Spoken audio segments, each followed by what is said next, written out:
In 1995, with former three-in-a-row star Bosco McDermott at the helm, Galway won their first Connacht title since '87 and played Tyrone in the semi-final. Straight to Gavin. Now Alan Mulholland, great ball into Neil Finnegan. Here's a scoring chance. Finnegan bottled up quickly. There's a loose man outside. It was Fergal O'Neill. Does it have the distance? It does. Galway's first point coming then after 7.5 minutes. Fergal Gavin starting this one. Now it's Ray Silk. There should be a point here for Ray Silk to kick, and he puts it over the bar, and the sides are level. Looking around, players calling for it, many of them. Ja Fallon now winding himself up for the left-footed kick that sails comfortably over the bar, and Galway lead by 2 points. Ja Fallon, Neil Finnegan, Fergal Gavin back inside to Tommy Wilson. It's a great ball. Lovely football by Galway. Well, the expectations in the West have been huge over the years. Neil Finnegan back to Fergal Gavin, going for the point himself, and that's gone over the bar. Fergal Gavin, his first point of the afternoon.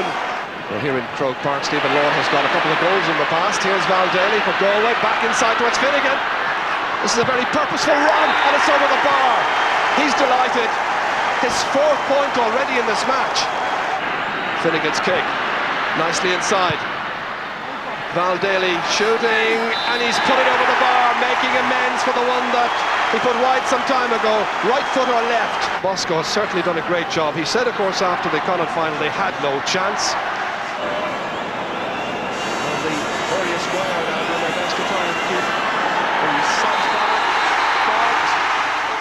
Meanwhile, a number of changes were taking place in Galway football. Club football was getting much stronger in the Connemara region. Carraroe became the first Gaeltacht team to win a County Galway senior title, and more Connemara players were brought in to strengthen the county senior panel. Rudwan fin club vi al tanjere einer dinne aber tasse kolonna OV2 non show vi ten rolle scholar so la dini machine so dimmer to pelle hele so to wile hele vi to mus so bobble hele agus aber vi trouble le dinne wan hook to corner road ma vi trouble that hirachon roit so tan club machine a gonig ta sha lodge crew na gan to faderlich an kan conde ta sha crew na velach heen a fosin on kolonna wile to rolle wile de velach heen. Ach, der Glob bin zu goni lauter. Wie Jim modern was geedel in der Küche, wie mit jeder Chodin und Tasse. Agus has or morgen mit der two man von Varden mit der shot. Agus Rugshot Kind Rugshot on the big car with the stärksten da le. Sind wir am Thema Dribble der score Gary macht noch 4 Goal lassen. Als wie Gary hin aan waan de kick in de zero.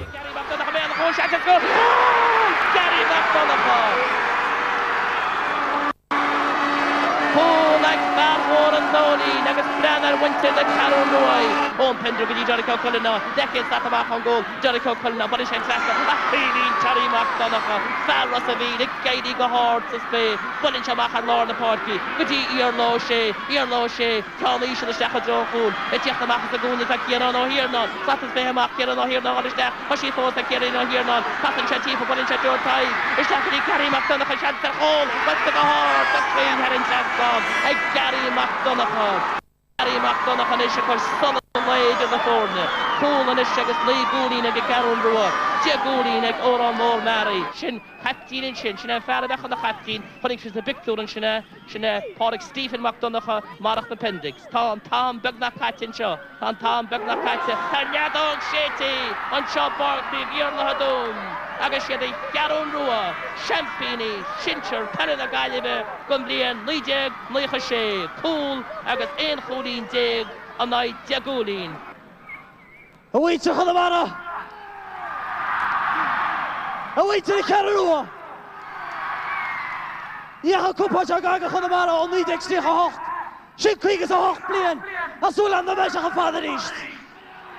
Clubs like Corofin adopted more comprehensive underage policies and were rewarded by becoming the first Galway club to win the All-Ireland Championship in 1998. I always felt a little bit frustrated as a player, especially in the 80s. I always felt that we had plenty of backs, plenty of midfielders. We never had forwards, we never had players capable of taking scores like you need to do to win matches. And I felt my biggest contribution, my best contribution might be to start with very young players and coach very, very basic skills. And one of those skills would be the ability to score. Because I felt we had lost out a lot on that as a team in the 80s. And really that's what happened really. I just drifted into it more than anything else, and by the end of the decade there was half the team was made up of some of the younger players that had come through our coaching structure. So we were lucky in '98 then we drew Dungiven in the All-Ireland semi-final. Joe Brawley, Brian McGilligan were their stars, and we got to the final then against Erin's Island 15-10. Jerry Burke got man of the match. He scored 3 wonderful points. But we won a certain amount of admirers. We were the first Connacht club ever to win the All-Ireland club. There are gaps developing up front if Ray can avail of the space. Gone past one Erin's Isle man. There's a second coming in to challenge. Now spreads it over towards Derek Riley. Keith Murray standing up him. Nice skill by Riley. Going back into the challenge. Made it difficult for himself. But what about that for class? Jerry Burke. Corofin again. Have the patience to try and open up this Erin's Isle defence. Trevor Burke getting inside. Shane Conlisk survives the challenge. Here's a good effort by Conlisk, and that's a very good score. Erin's Isle players getting a leg and an arm to it. A difficult shot. That's a great point. An inspirational score by Aidan Donlan. Jerry Burke is there again. Onto the left foot. He scored a moment ago, but this one is... Yes, it is. How could I doubt you, even for a moment, Jerry Burke? 39-year-old Garda, Jerry Burke. Still Shane. Doing well. Calling for it in the centre is Jerry Burke. Trying to get away from his marker. Floating it in towards Eddie Steed. Trying to turn, and in the old-fashioned style, fists it over the bar. The old fellas are great in Corofin. Yes, indeed, the West is very much awake. Corofin's Ray Silk accepts the Andy Merrigan. It had taken the county almost 30 years to produce a club team capable of winning a national competition. That, ironically, was started in Dunmore in the late 60s. We had the 2 Donlans. You had John Keenan and Tommy Keenan, you had Seamus Leydon and Bosco McDermott. We had the nucleus of a great team, and we won a good few championships in the 60s. But we felt at the time that the lads that were playing along with them weren't getting the credit they deserved. There were attempts to start a club championship, but it had faltered, and we had a motion in to start the club championship. We got the support all right of our own county board, and we went to the Connacht Council, and the Connacht Council turned us down. I asked them as a last resort, would they allow us to run it ourselves? So Dr. Keenan said from the top of the table, I'll let you run it, but don't come back to us looking for money. Now, Leinster weren't organised at the time, but Munster seemingly were, and as I remember, Dunmore McHale's played St Nick's of Cork in the semi-final, and then we played them in the final in September. And Bertie Coleman, I would have to say, was the man that made the All-Ireland Club Championship. He drove it along, and it was sponsored that time by Carl System Buildings, as you can see here on the cup. We went to Congress with it in 1970. It got through by, I think, 75 votes to 90 or something like that. Went from strength to strength, and now we have 40 or 50,000, and it's probably the second biggest competition in the country. A number of counties had success with outside managers, and the Galway County Board decided to bring in former Mayo player John O'Mahony to train the team. The opening game was against Leitrim in Carrick-on-Shannon. Niall Finnegan with Adrian Charles. Terrible ball from a corner forward. There should be a backs. It's picked up by Derek Savage, who hooks it in beautifully. Still Porrick Joyce, still with very few options, except to go it alone. Wonderful fielding by Sean O'Donnell. No question about a foul there. This is a good ball. Chance for Porrick Joyce. He's pulled, he's dragged, it's saved, it's there again for him, and he lashes it over the bar. Fintan McBride, deep inside his own half of the field, now coming away with it. Good run by McBride, but oh, so beautifully robbed. Paul Clancy. Come on, Joe, get in there. Derek Savage fouled. And creeping inside was a Galway man. And here's a chance of a point by Michael Donlan. Derek Savage. Joseph Tiffany still with him. Again given a lot of space. Paul Clancy on the turn, and the point results.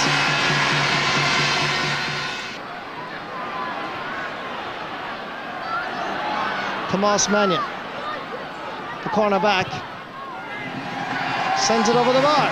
Meanwhile, it's Galway that's going into the attack. Sean O'Dwyer taking off Seamus Quinn. And what Seamus Quinn can do a moment ago, Sean O'Dwyer can do now. And at the time I felt that we really needed a shake-up if we were going to go anywhere. And I felt that it was a good time to go for an outside manager outside the county and try and pull the young fellas. There was a lot of young fellas coming through at the time at under 21 and that. And I felt if we could get the old and the new together, that we would be certainly a force or be contenders, if you like. Didn't think we'd win the All-Ireland in '98, I can assure you, but I felt we would certainly be contenders if we got our act together in that. And we brought in John O'Mahony, and he brought Pete Varden and Stephen Joyce with them. They were a very good combination and have certainly lasted the test of time, if you like, and have been there for 4 years, have marvellous success. They have contested 4 All-Ireland finals, winning 2, drawing 1 and losing 1. I think it's a great period for Galway football, and I think it was a very important move at the time. I know maybe I got a lot of stick for it at the time and people felt that I was overboard going outside the county. I felt it was the right thing to do. I still believe it was the right thing to do, and I'm very happy with the results of that decision. The first approach really from Pat Egan, the chairman of the football board, told me that I was nominated by a number of clubs and would I be interested, and that's basically how it started. And there was an interview held, and I ended up on the job anyway. I was actually out in Boston in a flat with Decky Meehan. We went out to the Connemara Gaels in the summer of '97, and we heard that he was our manager, and like we were both delighted because we knew, you know, what sort of a reputation he had. And I actually spoke to him. The two of us spoke to him on the phone from the flat just to say that, you know, we were, you know, ready if he wanted us. We were available for selection for the panel, so it was great. I knew that there was a lot of talent around, and you know, I knew the wheel has to go full circle sometime, and I was privileged, along with Pete Warren, Stephen Joyce, and you know, all the lads involved. It was great to be a part of the success. Playing it left half forward, getting the ball in low towards Derek Savage. Outside him is Kevin Walsh, decides to find the return ball to Declan Meehan on the right foot, and that's a great point.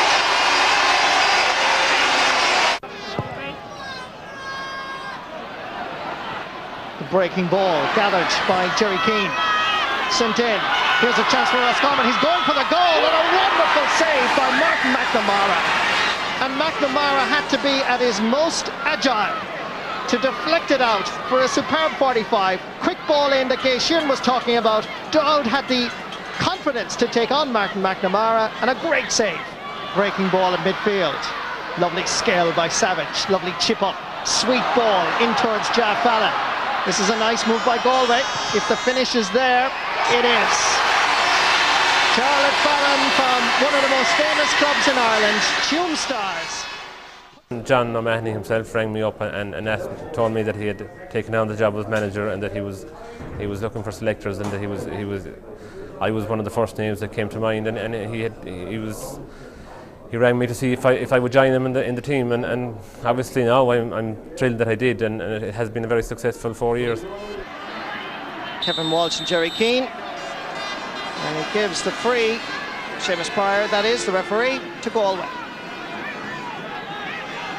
John Dibley trying to feed Jeff Fallon, who's left unmarked in a bit of space. Tries to get by Clifford MacDonald, takes a shot, and that is going over the bar. Jerry Keane can't get there ahead of Kevin Walsh. Great catch by him to Jeff Fallon. And there's a certain amount of panic in this Galway attack, but they find the target. But a great point by Jeff Fallon. At the moment he gave the thumbs up to his manager. Meanwhile it's Derek Savage cutting through, and Galway are back in front. Derek Savage failed to score in Tuam, but he's been threatening to score in virtually every game. Remember that great goal against Mayo? Here's a very good point against Roscommon. Kevin Walsh taking it quickly. Michael Donlan. Good incisive run by the centre-half forward. Still Donlan. Terrible pass, goes behind instead of in front of Derek Savage. Savage makes the most of it. Well, not quite. Yes, he does. Good point by Derek Savage. Walsh goes forward. Gets by Clifford MacDonald rather easily. Shah Fallon is hit shoulder. Ball squelches out of his grasp. Comes to Sean O'Dwyer. And that's a point by Sean O'Dwyer. Damien Donlan trying to keep him out. Finnegan going for the equaliser. His second point of the match. Who can break open their opponent's defence? Porrick Joyce. Going on a lovely crossfield run, which is causing no problems to Roscommon. Now this could, because it's Sean O'Dwyer onto the right boot. Hits it high, it's curling. Derek Thompson can do nothing about it, and Sean O'Dwyer scores the point. Just about 20 seconds away from this full-time whistle. Can Roscommon get an equaliser? The referee has blown his whistle for a jersey pull just inside the Galway 45-metre line. We are now into injury time, and from here, Eddie Lohan has to score a point to level the match and force the game in this Connacht final replay into extra time. Eddie Lohan has the hopes of every Roscommon man. His fifth has to go over to give Galway and Roscommon a chance to play extra time. The white flag is raised, the sides are level in Dr. Hart. Porrick Joyce twisting, trying to get away from Kieran Heenahan. Back outside to Jar Fallon, a ball for Derek Thompson. Trying to get away, he's robbed, here's a chance, a goal! A goal for Galway that surely will send them to Croke Park. Derek Thompson obviously took his eye off the ball, he was easily dispossessed, and from a 2-point lead it is now a substantial 1 of 5. Thompson had the ball collected. Let's see again. As he was attempting to fist it clear, he lost possession, and you can take your pick of 2 Galway players who rattled the net. John O'Mahony has done it for Mayo, he's done it for Leitrim, and he's done it for the Tribesmen. What a game, what a game. And we have a young team, and we have an awful lot of work to do. But I just want to I just want to congratulate our own team, a tremendous, absolutely fantastic character, and Roscommon on a great game, and well done to them. Ray Self makes history. Since 1986, through the good years and the bad, Galway football has been sponsored by Tommy Varden. I was born in a place called Bishop Street. It was the home of the Martins, Sean Purcell, Frank Stockwell, Jackie Mangan in 56, Brian Waldron, who won a county minor medal in 52. Brian Mahan lives there, who was the captain of that 52 minor team, and a brother of the illustrious Jack. And Michael Garrett and Mick Reynolds, who played centre field both for Galway in the 3-in-a-row era, both lived in Bishop Street, and Mick Garrett still does. It was 1986. I was approached by Mike O'Kelly and Jack Mahan and asked would I be willing to sponsor the club county championship, the senior football county championship. And that was in 1986, and that's when I became involved first, which is 15 years ago. I was humbled actually, to be quite frank with you all, because I thought it was a great honour, because I love Gaelic games, hurling and football, and I was delighted if I could offer my tuppence worth sorted to keep the flag flying, because you must remember at that particular period Galway football was in the doldrums after the infamous 83 final, and it took it years to recover, and I suppose you could say it never recovered properly until about 95. Gavin, nice ball inside to Jar Fallon. Fallon galloping through. That's the first point from play. Here's Porrick Joyce. Now around right half forward. The hand pass inside for Savage to get onto. Tohill the nearest man. Emmett McKeever trying to keep it away from him. Great block down by Henry Downey. Comes back to Joyce once again. Still Porrick Joyce going through. And he's put it over the bar. Here's Sean O'Donnell. Kicking truly. Has he got the accuracy? He certainly has. The big man with a wonderful kick late in the half. It's been all Galway. They've been much by far and away the better team. Towards Shea Walsh, the fresh man in. Nice ball inside. Ja Fallon kicking. It's on its way and it's over the bar. Good ball inside towards Ja Fallon. Looking for another one. A Fallon special perhaps, yes. A third point by Ja. This ball is picked up here. Picked up well by Shea Walsh. On towards Porrick Joyce. Joyce not even thinking about a goal. Happy with the point. His 7th of the match. An excellent scoring performance by Porrick Joyce. Many of them have come from frees, but that from play was a delightful kick. Nice combined play. Dermot Heaney trying to steamroll his through. Inside it goes again. Tohill in there. Can he kick? He's lost it. It's a penalty. A penalty awarded to Derry very late in the match. For a moment there I thought the ball was about to be carried over the goal line.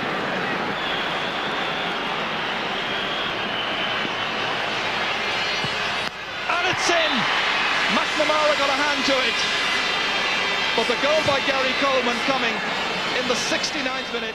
There was such a barren period from the 3 in a row in 1966. And Galway were so unfortunate in the 70s and 80s not to win something. Just that last minute efforts, or just something funny went wrong on the day. So a number of us got together in the early 90s and we formed the Galway Football Supporters Club. The county board were strapped enough with cash. The management seemed to be strapped enough with cash. And what we wanted to do was that the manager would have a facility to engage in a full 30-man panel. And what was happening was, it seems that the GAA and the powers within the GAA were saying 23, we look after 23 after that. So we kind of took it upon ourselves to be a supporters club for the players, and that the whole 30 would benefit from the same weekends away, that they wouldn't be having to make that tough decision of who the 23 were until All-Ireland Sunday or All-Ireland semi-final day. It was in the early 90s that I think actually it was Jim Carney and Jack Mahon that mooted it one night after a match. There was such little sport going to the matches, and we started trying to think ideas how we could get people involved in coming back in and following Galway, as well as the idea of raising money and supporting the team. Originally we had corporate membership coming in, which was very unheard of at that time. Then we started the idea of trying to get more people going to matches. We started the Supporters Club membership, which means people pay £10 and they go into draws for match tickets. At the time when we started in the 90s, we didn't think it would be 10 years before we actually would have been in Croke Park and come back with the cup. And the membership has grown and grown, that we're up to about 500 memberships now. In the early 70s, going to match, you'd see an odd flag, but it wasn't worth talking about. The phenomenon of Tommy Varden jerseys now, no matter where you go, you can go anywhere around the world. We have people coming in from Hong Kong and Japan and everywhere, and we had the white, what they're calling the training jersey, and they say, no, we want the one the boys wear on television. Well, it's going to be Tomás Mannion who hit this. Down towards Derek Savage. Crowd roaring on their encouragement, dropping it in there towards Porrick Joyce. Joyce having this chance to put Galway ahead, and he's put it over the bar. First point of the All-Ireland final, scored by Porrick Joyce. Rainbow, Niall Buckley. Big loss in the semi-final. Again, it's Martin Lynch going across there, and Tomás Mannion. They said he might have his hands full this afternoon against the likes of Martin Lynch. He's such a good player. Look how deep Michael Donlan has come. On for Kevin Walsh. A real tearaway play this. That's a great movement. Michael Donlan right through the heart of the Kildare defence. Laying it off here for Derek Savage. Savo playing it outside to Sean Old, the player. And that has gone over the bar. Christy Byrne is objecting, but Sean Old, the player, has come forward and hit an absolutely wonderful point. No real indication of that injury troubling him so far. Played forward by Buckley. Mannion gets it away. This is Sean O'Donnell. Dively Another very good block that time, taking the sting out of that one. Nicely taken up here by Michael Donnellan. He's a terrific footballer, coming forward, looking for another score for Galway, and that's another one. He raises his arms in delight. Michael Donnellan deserved that.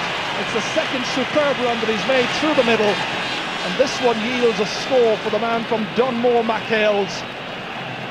Well, all the family and all the people in Dunmore would be very pleased to see this. It was a tremendous run forward by Michael Donnellan, and that sailed over the crossbar. Divilly now finally trying to dispossess him, did well.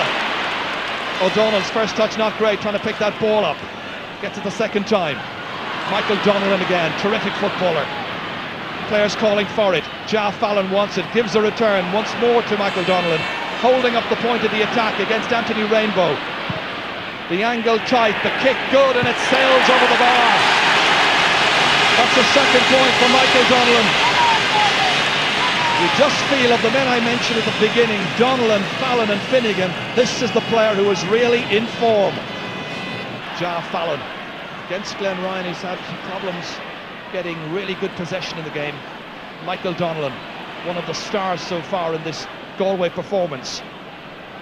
Into the corner he goes. Savage switches wings. You see what I mean about him trying to get it onto the left. Fallon again.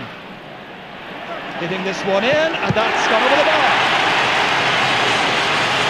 Ja Fallon, his first point, so he narrows the gap. Kevin Walsh leaving it there. And John Divilly was trying to get away from his man, but fouled. That's a great ball. Donnellan inside towards Joyce, here's a chance! Galway surely will score here, and they do! Galway have got in front. Paul Joyce would have gone after just 4 minutes of the second half. It was a wonderful sweeping movement. It had pace, penetration and accuracy, but a crucial one this time for Galway. Lovely combined play, marking slack, and Joyce dodged around Christy Byrne. John Divilly here. Now they'll take tremendous encouragement from that score. Down to Joyce, getting away from John Finnegan, who's playing brilliantly. Again, but this should have been a point. Instead it ends up in the goalkeeper's arms. Christy Byrne with a bad clearance out to Michael Donnellan. Back towards Neil Finnegan, shouldered by Ken Doyle. He's got support, Fallon's available. Finnegan kicking it, and it's put over the bar. A wonderful spell for Galway. Lovely turn of direction by Kevin Walsh. That's his own 45-metre line. Ja Fallon trying to give the leadership on the 40. Quick throw of the shoulders onto the left boot. A huge one that's high, and it's over the bar. Ja Fallon's second point.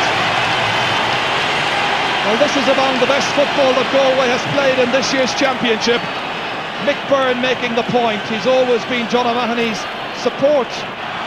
Christy Byrne kicking straight down the middle. Ja Fallon, his confidence is really sky high at this stage. Out to Michael Donnellan, ready to take on Anthony Rainbow, and take on he is. His jersey was pulled. The referee seems to allow an advantage. Back towards Finnegan. Can they finish again in some style here? They most certainly can. A second point by Neil Finnegan, and right now it's Galway who look like champions. Linesman Brian White from Wexford just wanting Fallon back into the correct position. Referees and linesmen will be very strict on that in this particular championship. That's a big one. That's a very, very good kick. That's over the bar. This man has the look of a winner. They're convinced. And that's a third point for Ja Fallon. Taken here by Dermot Early, trying to inspire his colleagues around midfield. Kildare with only 1 point in the second half so far.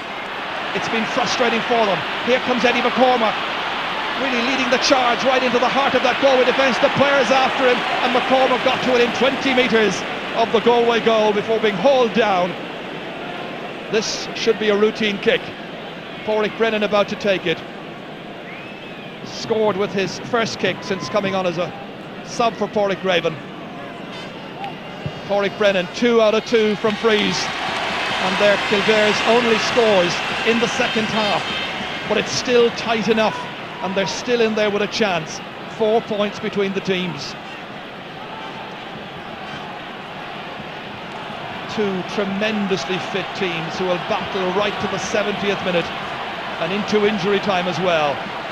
The prize, the biggest cup, the most famous, most celebrated trophy in Irish sport, the Sam Maguire Cup. Won first of all by Kildare in 1928, but Galway right now ahead by 4 points. Midway through the second half. That's a wonderful catch by Geoff Allen. He's turning on the style here. It's real exhibition stuff by Geoff Allen in the second half. Donnellan ahead there for Kevin Walsh, looking for a next support player who is Sean O'Donnell. That's a good one. That's gone over the bar. O'Donnell did it in the semi-final. He's done it again in the final. Galway fans are celebrating already. Nice ball ahead again from Donnellan to Neil Finnegan, into the corner to Sean Ogue, the player. He looks for another point, and he's got another, and Galway now are surely the champions. A second point by Sean Ogue, the player from Ancaharu Rua. Ishe Movrod agus Mochus Amora Marostalan Common Low Class Scale Karam Sam Maguire Avrana Captain Vota McIlliver from Kedora Jasper So Joe McDonough presents Sam to Ray. The West is truly awake. Galway are the All-Ireland football champions for 1998. What a day. Pat Comer, who is a scholar and a gentleman, often said that to win an All-Ireland it's about history and geography, being in the right place at the right time, and I guess I was. For me, you know, I suppose the joy on the faces of everybody involved at the final whistle in Croke Park, and it was the last time that the fans were allowed into the pitch in Croke Park.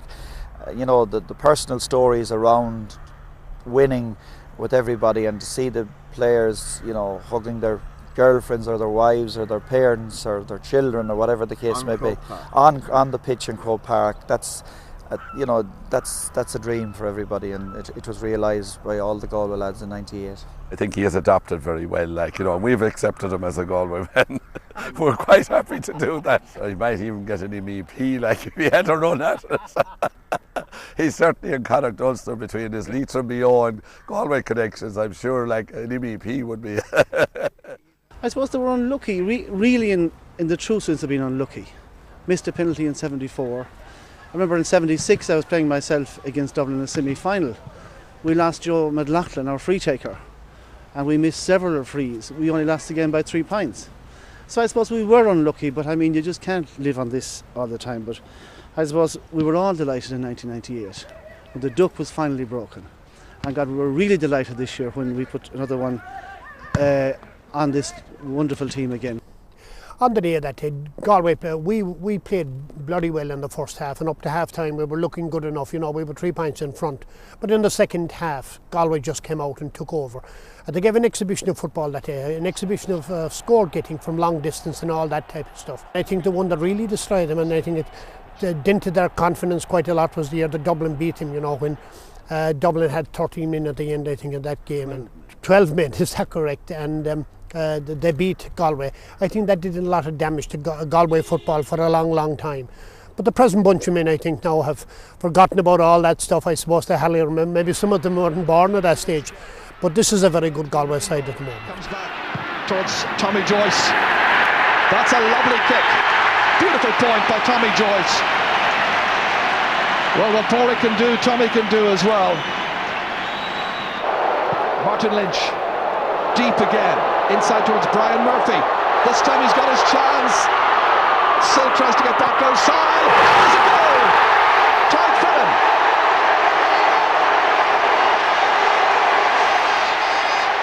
Kildare's first score may have taken 12 minutes to produce, but it's another goal for Tadhg Fennan. Murphy playing it out here. Silk went back goal side. 2 goals in 2 games in the championship. So let's hope we get some decent football. That's taken well. One man who can light up this game. Paul Clancy kicking that one beautifully and he's put it over the bar. Nice score by the Moy Cullen forward. Martin Lynch beaten for this one. It's fisted away from him. Coming forward here, Michael Donlan. What a run! What an exciting player! What a great score! That's his first. Almost worth the admission fee alone to see a player coming rampaging through the opposing defence. Looked confident as that was fisted down by Joe Bergen. Donlan was anticipating, picking up the pieces. Good solo work, good control, great finish. Hitting it on the run towards Willie McCreary. Bounces away from him. Martin Lynch driving it in there towards Tyke Fennan. This is a good run by Fennan. He's got support, and it's another one, and it's Brian Murphy. A goal for Kildare. 10 minutes into the second half. Great work by the Kildare inside forward line. Delighted Kildare fans, willing their side through to another All-Ireland final if they can at all. There were a lot of steps taken here. Fennan played it across, and Brian Murphy threw himself in after it. Now his positioning inside will be interesting. He was in there after it, first time. Taken up here well by Tomas Meehan. Michael Donnellan standing back, booting it in towards Porrick Joyce. One-handed defending there by the fullback. Joyce has it again, and a lovely kick has gone over the bar. He could be their match winner. He's been in the past so many times.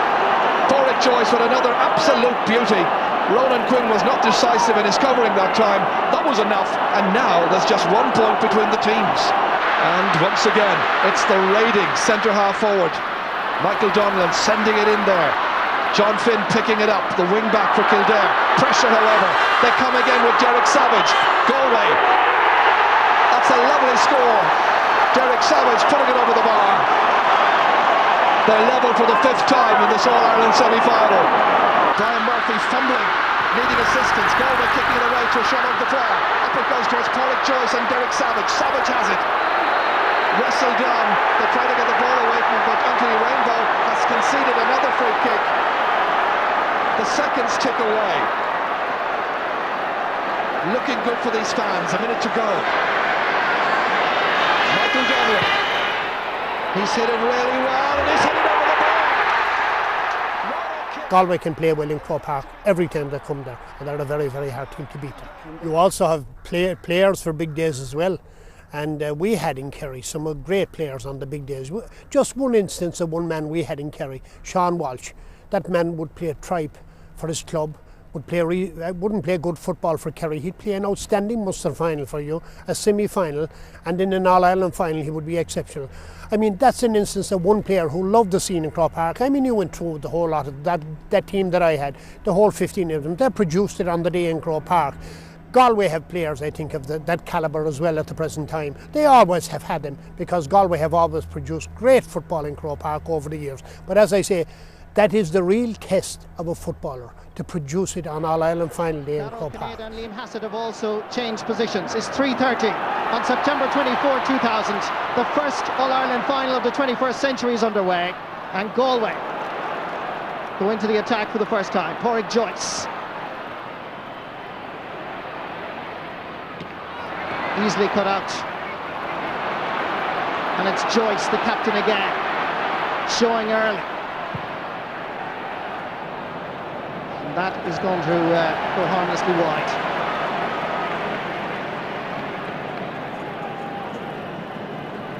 Paddy O'Shea will be hoping his now very experienced side will settle rather quickly. John O'Mahony will be, as always, focused and always with the stopwatch. Aidan McGarrett. Good push on the back by Sean O'Depware. An early ball for Gary Fahy to gain a little bit of confidence. Trying to feed John Divan. It's Tomas Meehan. Ray Silk is available. Thought about using Sean McDonald, opted for the long ball instead. Tomas O'Shea. Donald Daly. Down towards Dara O'Canada. Mark McNamara. A little bit unsure, but it works out all right. But look at where Michael Donlan is. Deep inside his own defensive 13-metre line. Ball breaks kindly for Neil Finnegan. Jinking, trying to get away from his opponent, Tom O'Sullivan. Well won back by Aidan McGarrett. Using Dara O'Shea and his midfield partner Donald Daly. Liam Hassett, remember now, operating on the 40. Trying to test out this Galway full back line as quickly as possible. If there's any wind advantage, it favours Kerry in this first half. But it's very, very slight. Mike Frank Russell, scorer of 2 goals and 11 points in the championship so far, gets Kerry underway after 2 minutes and 20 seconds of play. That's just actually a repeat of what he did against Armagh, the same kind of a score from the same position, and certainly it's a dangerous kind of a precedent for Galway. Good ball inside, of course, to Mike Frank, showing well, but what confidence in the early moments of an All-Ireland final to actually have a goal from there.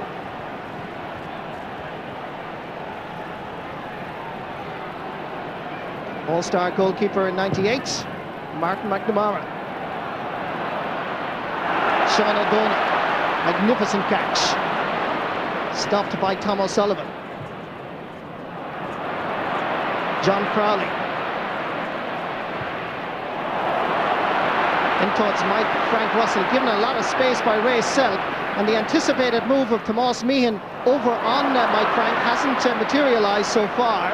It might very quickly as John Crowley adds Kerry's second point.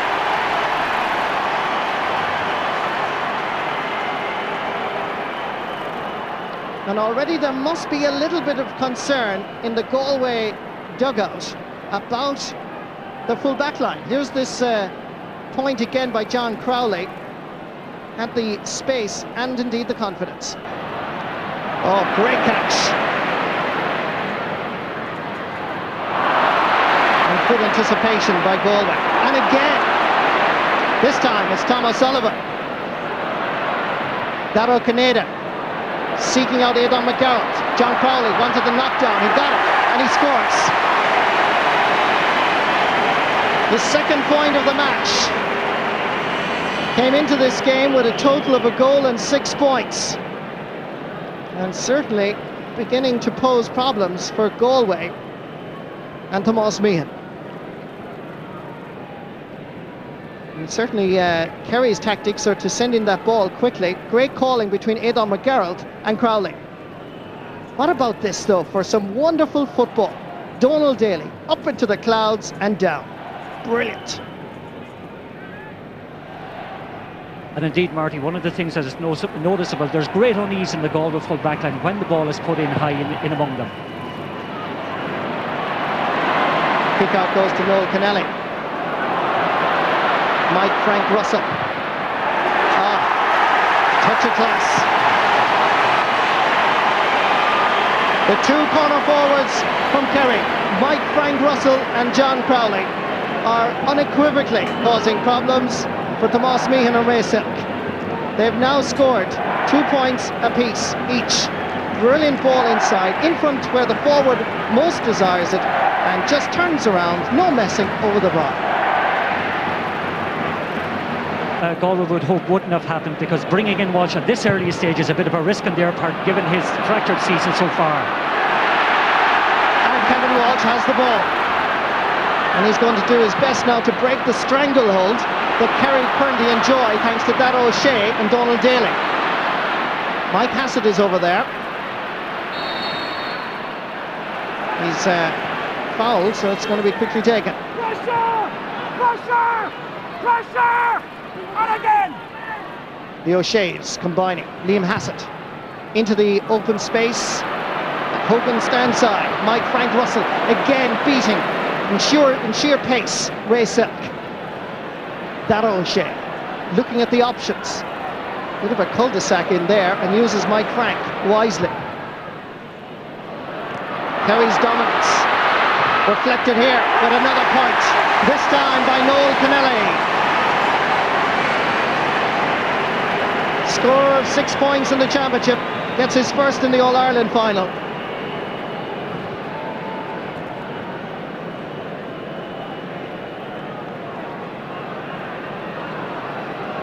Let's again marvel at the quality of the pass there from Michael Frank Russell, who got far too much room to execute that pass. But again, that must be a great shot in the arm for Noel Kennelly, who possibly struggled in the 2 games against Armagh and was considered by many unlucky to have got his place today. And John O'Mahony must be also concerned that his 2 cornerbacks, Tomás Meehan and Ray Silk, are under severe pressure. So they have to break the stranglehold, because here come more green and gold jerseys. Liam Hassett thought about taking a shot, thought about it a second time, and did it. The original full forward line for Kerry that was supposed to line out have now all scored. Mike Frank Russell, Liam Hassett and John Crowley. 5 of the 6 forwards have now scored.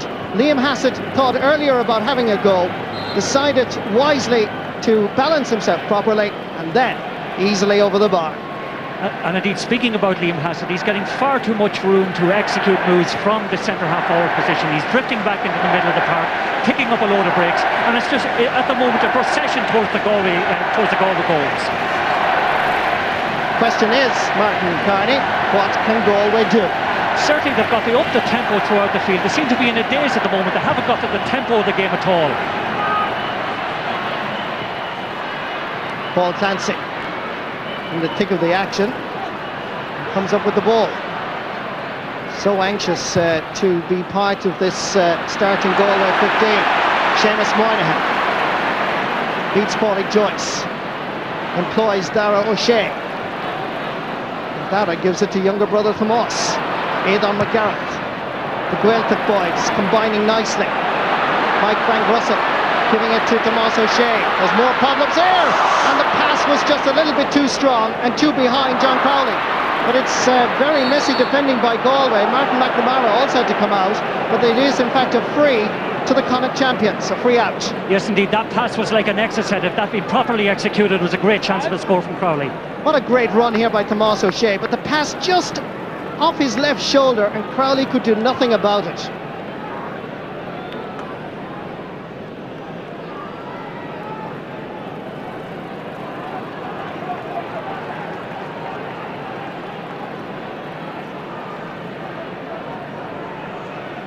Kick out by Martin McNamara. Little or no options. There's no running by his half-backs, so he literally has to pump the ball down the middle. Eamon Fitzmaurice. Oh, that's a sweet ball to Mike Frank Russell. Dara O'Kineda looping this one in. Dively trying to get it just a boot to it as Galway seem to struggle more and more. Hassett goes for his second point.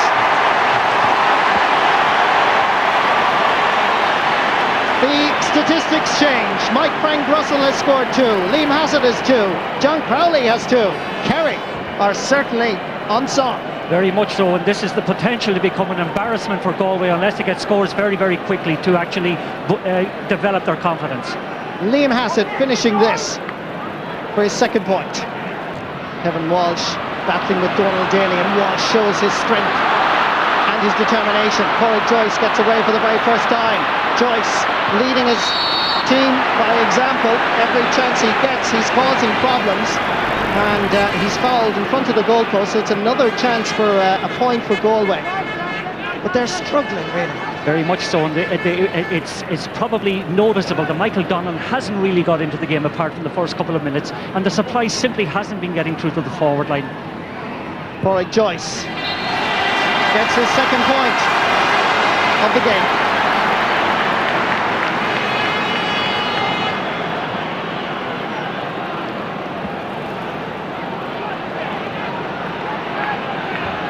And the Galway supporters, I'm sure, are just amazed at what's happening on the pitch. This was not supposed to happen. Can Galway show their true spirit and character? Sean O'Donnell. Seamus Moynihan. Fouled. by Paul Clancy and Derek Savage between them. Daro Caneda, Aidan McGarrett. The ball in front of the forward every time. Ray Silk wins this one admirably, and the captain of 98 did very well.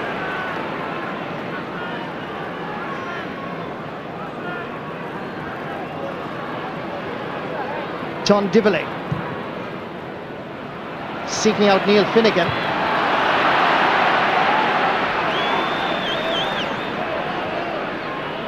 Mike Hassett, a little bit too strong, and Corey Joyce slips in. And the jersey pulled by Dara O'Shea could well merit a yellow card. First of the game. And a chance here now for Galway to reduce that deficit.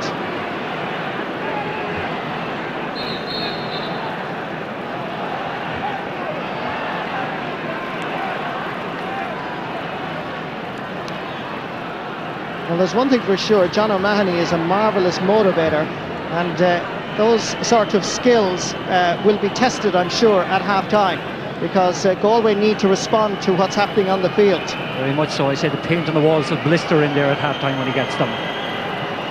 Neil Finnegan for perhaps Galway's third point of the game.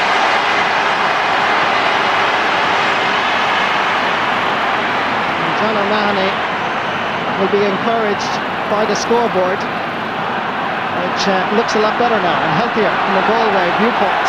Yes, but none of the forwards had scored from play. And secondly, one of the things, this type of scenario unfolded this year already between Kerry and Cork, and Kerry went to sleep in the second half. It'll be interesting to see how things pan out. And the Galway supporters, who seem to be quite muted up to now, are now responding to their heroes. Here's Derek Savage on the run, takes it for his second ever point in Croke Park. Despite playing minor and under-21, and indeed Galway's successful campaign in 98, his first point was in the semi-final, and today in the All-Ireland football final he gets his second point ever in Croke Park. The scoreboard looks a lot better already. Great ball inside from Porrick Joyce, and certainly Savage showed character and determination. A little bit of pushing by Galway gives the initiative to Kerry. Mike Frank Russell.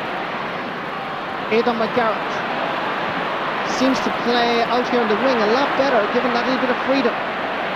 Player of rich talent. A little bit of a push. Some would say a shoulder. Referee was right beside it from Declan Meehan and didn't blow the whistle. Sean O'Donnell comes down towards Ray Silk.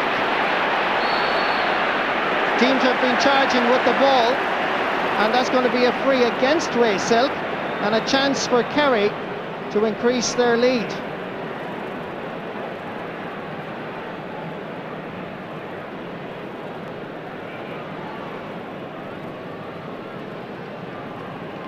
And the introduction of Kevin Walsh at such an early stage reflects the concern in the Galway camp. Dara O'Caneda finds the target for his second point of the final.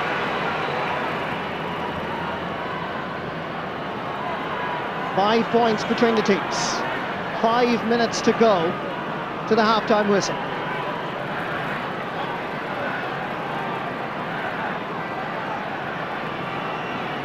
Just one thing that's noticeable at the moment, I think Porrick Joyce has come out centre half forward, Paul Clancy has gone in full forward, and the Galway full forward line really has only Derek Savage inside the 20-metre line. I think it's a tactic that they have to employ to try and gain some possession. Declan Meehan, Kevin Walsh, already exerting an influence at midfield. Paul Clancy beating Seamus Moynihan, wants to use Finnegan. Lovely little turn, cutting inside. Paul Clancy is available. If he can get it into Finnegan with great ball control, but literally taken off his foot by Seamus Moynihan. And Galway win it back through great courage and determination. Tommy Joyce gets his first point in an All-Ireland final. older brother of Captain Pádraig. Often his role is undervalued, but this was a great run by Finnegan. But just watch the skill of Finnegan, then literally taken away from him by Seamus Moynihan. What determination. Yes, but he certainly won't thank his half back there. I think it was either O'Sullivan or Fitzmaurice for actually losing that ball. 4 points between the teams. Sean O'Dwyer. Liam Hassett challenging. Pádraig Joyce making himself once more available. Here's Michael Donlan. And that's going to be another free. But every time Michael Donlan gets the ball, there's 2, possibly 3 Kerry lads. They're well aware of the danger that he can create. Yes, they're actually colliding with him every time he gets the ball. They're really kind of, applying huge physical pressure on him. That's the first time he's been involved in the game, probably in the last 10 or 15 minutes. He was somewhat subdued by Tomás O'Shea and has been on the fringe of the game too much. But when he's in it, Galway are in business. Pádraig Joyce completes his hat-trick of points. And despite the rather unusual performance from Galway, in the sense that we're so used to this wonderful flair, they're still only 3 points behind. And anything is possible in an All-Ireland final.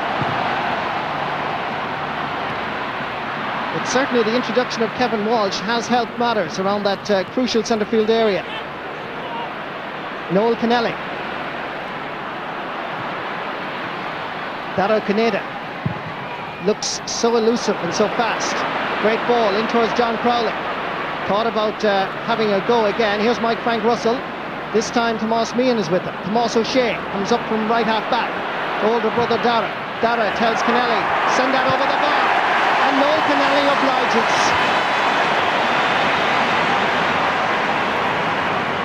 Five of the 6 Kerry forwards have now scored 2 points each.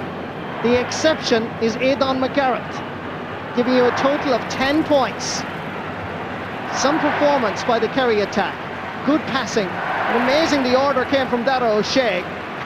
Galway continued to chase this game.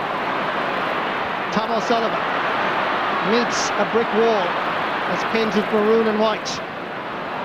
Declan Meehan, now back in his favourite position of right half back, combining with Tommy Joyce. And away goes Meehan, and one of these surging runs up the wing, chased by Noel Kennelly. Needs support now, but it's a terrible pass. And you don't give any sort of loose passes when a chap called Seamus Moynihan is hanging around.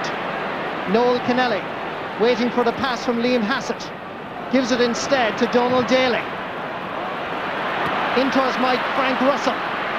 In a 1-against-1 from Richie Fahey. And Mike Frank sends it over the bar.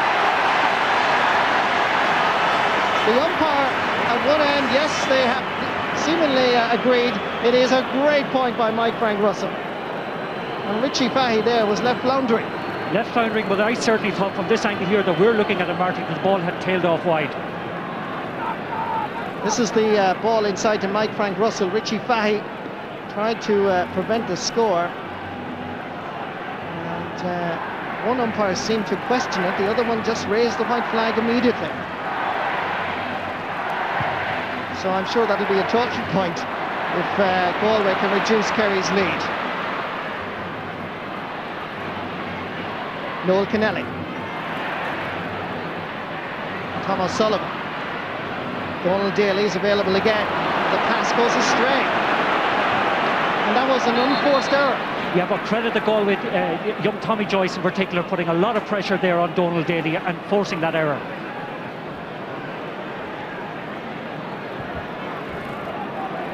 Pádraig Joyce.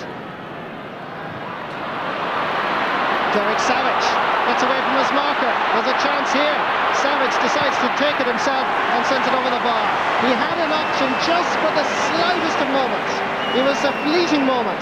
And Savage, that's why he's scratching the head. But I think overall he took the right option. Took the right option, although there was a tremendous run there from Paul Clancy. Had he got the ball, he possibly had a goal on. But certainly it was the percentage thing.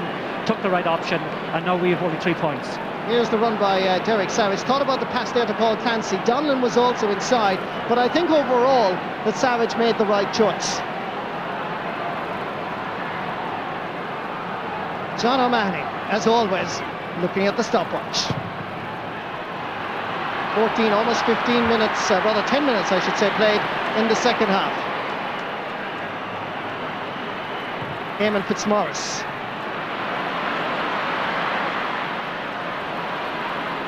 Declan Meehan. The brother Tomas. Richie Fahey giving it to John Divilly. Gives it long. Neil Finnegan was tripped by Mike Hassett, and that's going to be a free. I think it was a straight pursuit for the ball, but it was one of those 50-50s which favoured the Galway man.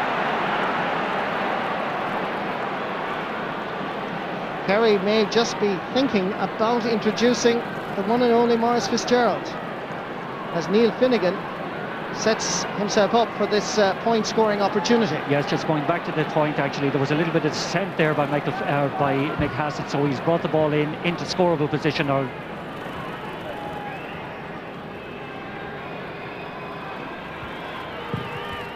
Finnegan chips it, and over the bar. Seemed to judge it just perfectly. And Galway are only 2 points behind, despite, by their standards, a rather poor performance. But they seem now to be much more focused. Much more focused, much more confident, and working a lot harder than they were in the first half. That should be a Galway ball. And John Divillis. Another free for Galway.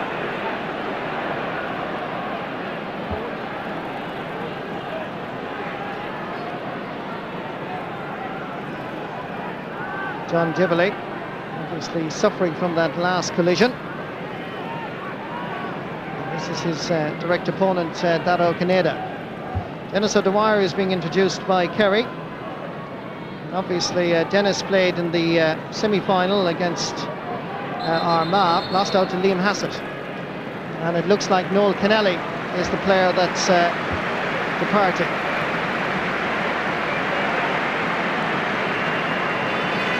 So a Waterville man for a Listow Limits star.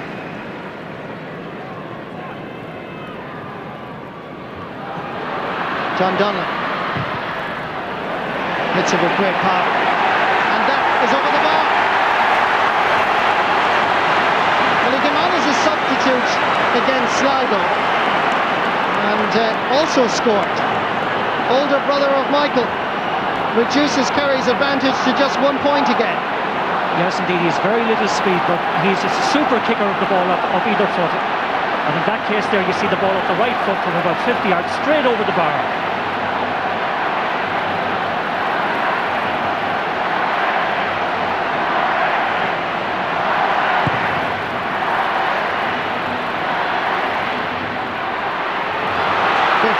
Left in the All-Ireland final, and a great run by Sean O'Dwyer. The first time he's gotten a break to make this sort of surging run. And just as he was about to be challenged, he kicked the ball straight into Declan O'Keefe. But they need, Galway need Sean O'Dwyer and Michael Donlan making those sort of penetrating runs. Maurice Fitzgerald can't hold it. Sean O'Donnell licking at it. Over this side is Declan Meehan. Gets the return from Paul Clancy. Derek Savage. Mike McCarthy, very good defender. Corey Joyce now takes on the challenge. Eamon Fitzmaurice and Mike Frank Russell. Corey Joyce looking for somebody free. Neil Finnegan. Galway play keep ball, but they're going around in circles really. They're finding it difficult to break down this Kerry defence, and for taking too many steps and charging with the ball, Kevin Walsh is punished, and it's going to be a free for Kerry. But good defending, it must be said, by the Kingdom. Yeah, but certainly to my mind at the moment, Galway have come into it in a very, very meaningful way. They're working so hard, they're getting around them in numbers, possibly a little unlucky on Kevin Walsh in that case.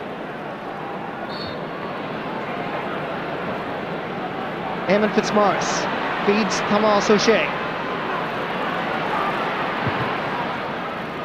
Donald Daly.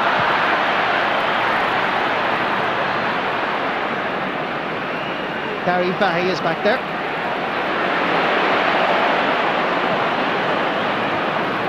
Uses the option of Tomas Meehan.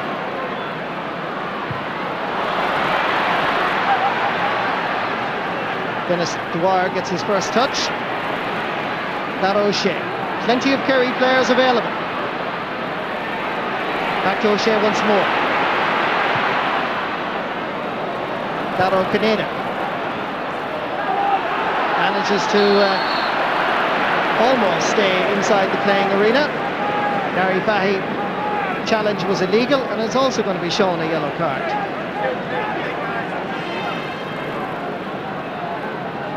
And now 6 players on Croke Park with yellow cards. Yeah, but it must be said it's a very, very clean game. But one of the things that is noticeable at the moment, a lot of the Kerry players are struggling to stay with the tempo and the pace of the game. The movement up front has stopped, the winning of the ball around the middle of the field has stopped, and Galway certainly seem to have it with them at the moment to actually draw level with Kerry. Maurice Fitzgerald. Just a few metres in from the sideline. And that goes wide. Kerry's 8th wide of the match. It's going to be a question of fitness and focus, determination, passion, all of the ingredients that makes All-Ireland champions. And indeed you can add into that, Marty, a lucky break, because a lucky break at either side could decide this All-Ireland final.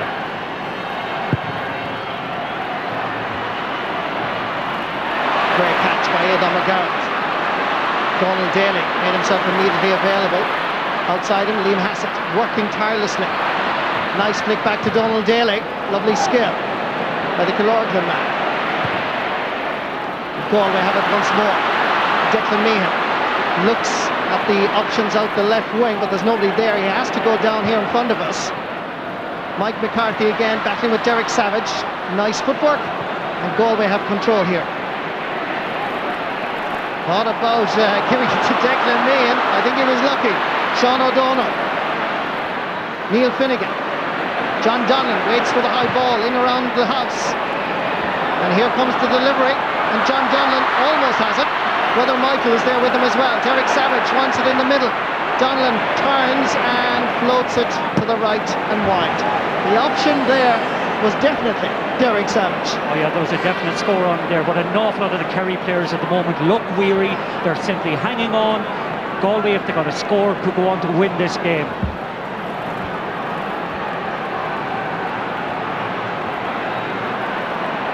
Just over 10 minutes left. Or rather 5 minutes left, I beg your pardon. The tension around Croke Park is quite tangible. The crowd now get behind both teams. The clock ticks down, 4.5 minutes. Referee has blown his whistle for a foul on Paul Clancy. And here's a chance for Galway to level the match. That's an interesting decision actually, because the referees seemed to blow his whistle when the ball was out at about 50 metres. Mick McCarthy's gone in and argued it. The referee's brought it into the 20-metre line. It is a rather silly thing to do by Mick McCarthy, because now this is a much easier opportunity for Pádraig Joyce.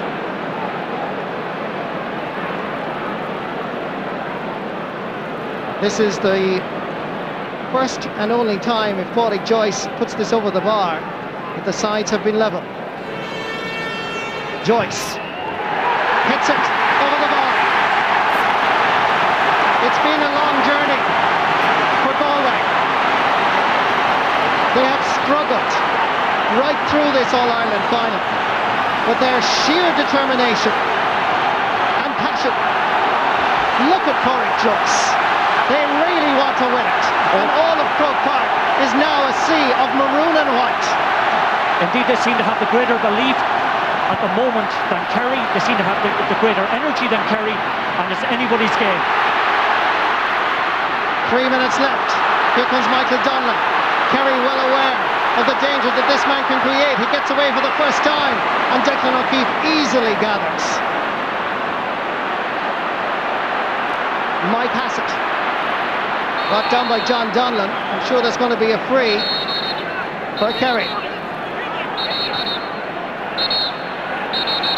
The referee still blows his whistle as I don't think even Porrick Joyce could hear him, but eventually he gains an extra few metres.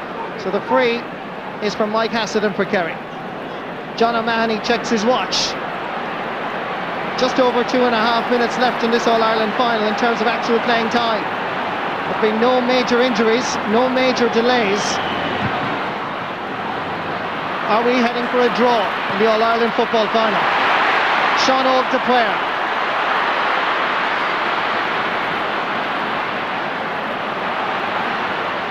Kevin Walsh. Richie Fahey. Derek Savage. And it's a free for Galway. Paul Clancy gives it in towards Derek Savage. Mike McCarthy trying to stop him from having a shot.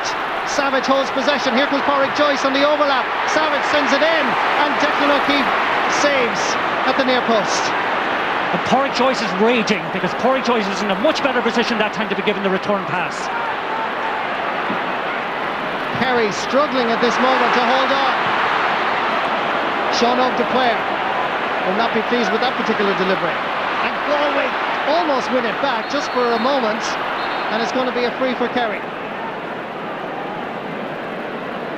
It is some comeback by Galway. Look at those faces. They can hardly look, they can hardly watch the final moments of this All-Ireland final. Can Kerry go forward with one late score? John Divilly, heavily challenged and fouled by Maurice Fitzgerald. And it's a free for Galway. 69.5 minutes played. Who wouldn't want to manage Galway? I mean, anybody in this country certainly would love to manage Galway. I mean, they've always produced great natural footballers, great skillful players. That's what I like about Galway. They play the ball, they're a skillful side, and I like to see skillful teams winning All Irelands, and Galway are one of those. Galway are an exceptional crowd. They have great following, of course, and I mean, this is a great stronghold of Gaelic games. Any county that can produce two teams capable of winning All Irelands in hurling or football, that proves to you one thing: there's a big back up there, and they have great support as well.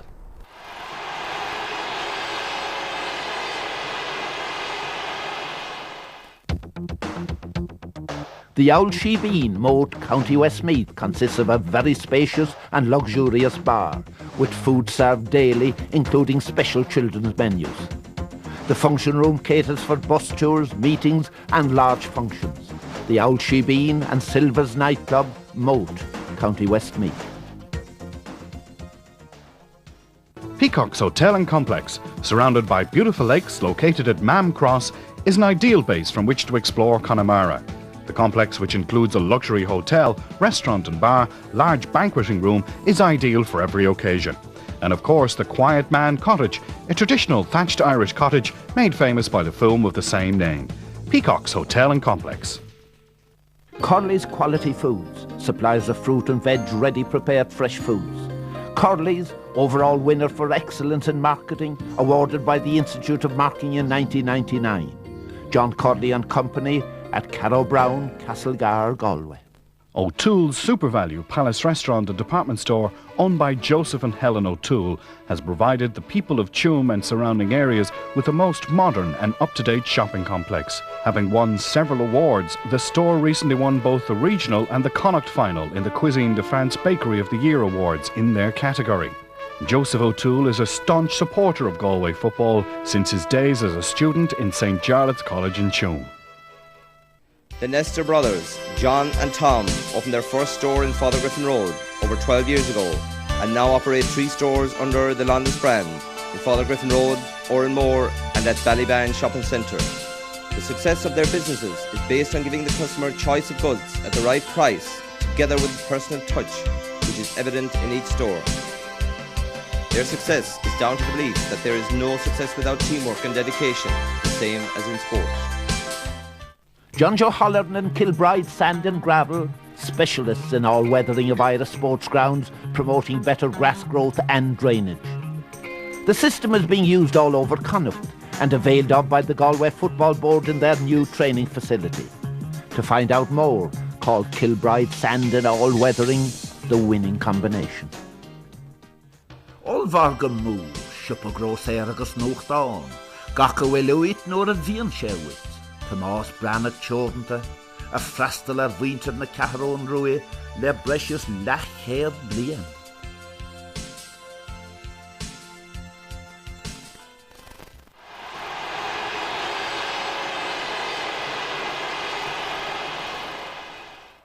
...2001 saw the introduction of a new format for the Football Championship, with the old knockout system being replaced by the All-Ireland Series. In addition to having lost the 2000 All-Ireland final, Galway also lost the 2001 League final to Mayo. The team received a timely boost with the return of Tomás Mannion, Kevin Walsh and Jarlath Fallon from injury. When we were training, after training we got ham sandwiches, we got bottles of milk and biscuits, you know, and these were the things that we should have been kept away from. I think at that time, lucky enough, a lot of guys were doing a lot of physical work and they were able to work it off and so on and so forth. But nowadays, I was going to say they're really pampered, but I think that would be unfair, but they're very well looked after. One thing about the training is it's so intense now, they train like professional athletes, that I don't think they enjoy the training. We enjoy the training very much. I don't think they enjoy it, it's too intense anymore. Alan Kearns, the scorer.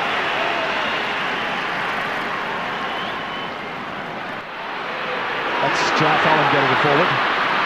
They're trying to work it into a scoring situation. Tommy Joyce booting it, he puts it over the bar. It's another score for Galway. Happy Galway fans. Out as far as Jaff Allen. Jaff, familiar jink, switch of direction. Donlan coming onto it. Good move, great kick. And it's over the bar. That's a super point by Michael Donlan. He's back. Galway winning most of that ball in midfield. That was McGrain's pass. In the end, it's Declare for Galway. Cross towards Jaff Fallon. Trying to hoof it inside for Michael Donlan to run onto. What an athlete, what a footballer, what a point! Second point by Michael Donlan. Here's Clancy once again, the man who ballooned that one wide just moments ago. This time sensibly playing it back to Kearns. Route to goal was blocked in any case. Rook trying to close down Porrick Joyce. Good ball inside to Tommy Joyce. And that shot has gone over the bar. Good combined play. There was cohesion about the attack that time. Porrick Joyce used his head, played it inside to Tommy. Here's Joe Bergen. Players coming to him, making the pass a little easier. Steady ambitiously hits it into space. But there's 2 against 1 there, and Galway managed to get the ball back somehow. And it's Declare who loves to attack. Back from Alan Kearns. This is the player. Just lost his control there. Clancy has it, and that's over the bar. Paul Clancy's first point. McGeaney, one of many left-footed kickers playing in this match. It's a terrible ball. Joyce, another one. Inside here, well to Jaff Fallon. And finally, the left boot of Jaff Fallon is on target. And that is his first point. The man who appropriately plays for Tuam Stars, and a star he is, and now there are 7 points between these teams. Oh, that's a great block down. It's Michael Donlan. He blocked the clearance by Justin McNulty. Still Michael Donlan, laying it on here. Can there be a winner? Clancy has kicked to look at it, and it's over the bar. Paul Clancy, the substitute. I always had a great interest in Michael, to tell you nothing but the truth. And I watched his progress all along the line, and certainly it was great to see him playing well. I sometimes think he was born to play football, that guy. Lads like Gary Fahey, Kevin Welsh, Jarlath Fallon, now just to mention a few, other lads that have come along like Paul Clancy and them. You wouldn't meet nicer fellas in the whole world. Goalkeeper playing in his 20th championship match. Galway applying the pressure again. Tommy Joyce, this is better. That's over the bar. Tommy Joyce, Killer Aaron, getting his first point of this match. Here's Michael Donlan. Great ball. Great positioning taken up by Porrick Joyce. Taking on Canty, the young fullback. Going this way, going that. And in the end, point. It's the third of the match for Galway and the second for Paul Joyce. They have the forwards, there's no doubt in the world about that. Cork really struggled big time in midfield last Sunday against Kerry in the Munster final. They're struggling again here. Bergen towards Joyce. Runs outside there to Jar Fallon. Quick look up at the target. Same result. They're making their period of supremacy pay, and they lead 6 points to no score. Joe Kavanagh. Can the big man get it this time? It breaks, and again there's support around there, but it falls to Clifford. Inside for Peter Murray. Back into it. Cork finally get their first score, and it's a big one from Fionn Murray. It is his 7th goal in championship football. They come again. Joe Bergen racing through. O'Donovan's after him. Might have just caught him there with a challenge to effectively put him off his stride. Lynch. Oh, they were waiting at it, and here comes the player. He might be in for a goal here. He is. 21 minutes gone. And Sean Ord, the player, comes up for his 2nd ever goal in championship football. He kept it on the ground and drove it in low past Kevin O'Dwyer. But it was all the product of very poor defending. And the player said, "Thank you very much indeed." Alan Kearns comes down once again here towards Matthew Clancy. Back to Derek Savage. Good ball inside to Paul Clancy. Winding himself up to hit a point, and it's a really good one. They were trying to box it back that time when it comes to Joyce. Released instead here to the number 22, Matthew Clancy, and he kicks, and it's over the bar. Larry Tompkins realises that it's a very perilous situation now for Cork. And here's Joe Bergen, sending it out decently there to Declan Meehan. Savage, Galway with the last attack, and that's a beauty. It's over the bar from Matthew Clancy. It's a 2nd point for him. It's Galway surely now in the quarterfinals of the All-Ireland. I firmly believe that a point comes in every match where a question is asked of all the players in the field, especially the two teams, of who's going to win the game. It can come at different points in the game. It might come early in the second half, it could come at the midway through the second half, and that question is asked, and the team as a team have to answer it at that stage, that we are going to go on and win this game. And I feel that on some occasions maybe we hadn't got that right either, that when the question was asked, that even though everybody I believe wanted to win it, but you need great mental toughness to go on and win the game. And even though you can put it down to bad luck in some of the games, you couldn't really say that we had bad luck in every one of the games that we played in Croke Park over those number of years. Joe Bergen.